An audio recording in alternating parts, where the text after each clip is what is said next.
کی برد و کی باخت. جام جهان 2018 لحظه‌های خاطرمون و تاریخی را برای اکثر دسته‌ها باقی گذاشت. برآمدن 4 دسته بهترین اروپا با مرحله نیم نهایی مسابقات اثبات اون است که فوتبال اروپا نسبت به آمریکای جنوبی برتری کلان داشت. در رقابت مهم و حساس پیشرفت را معین کردن کاری سهل و آسان نیست، زیرا دسته‌های خرواتیا و انگلیا تا رسیدن به این مرحله بر تیم‌های دست بالا شدند که از آنها داوطلب جام جهان نام می‌بردند.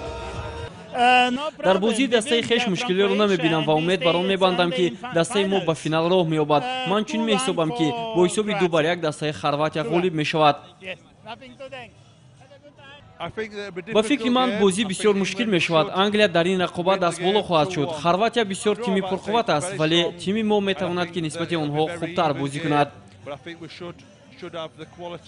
مدال های برنجی با بلژیم میدانداری می کند.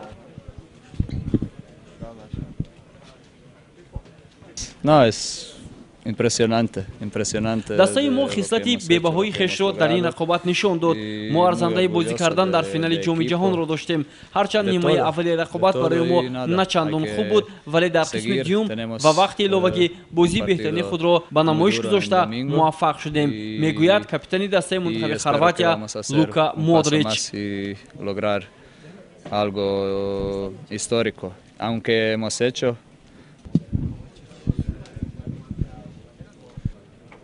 Hombre, una y muchas veces.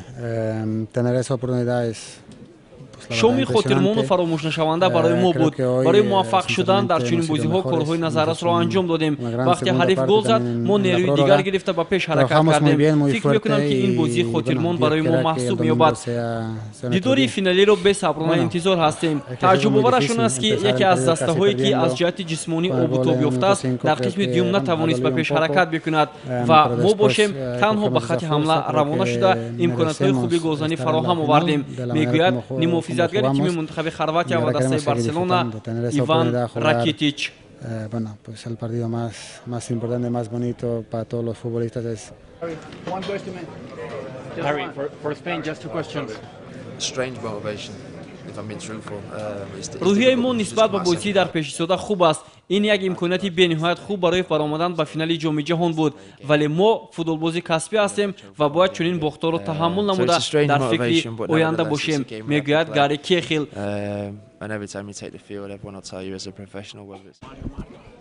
در فینال جام جهان 2018 دو دسته بهترین و پرقوت مسابقه فرانسه و خرواتیا برای جام تلاش خواهند کرد.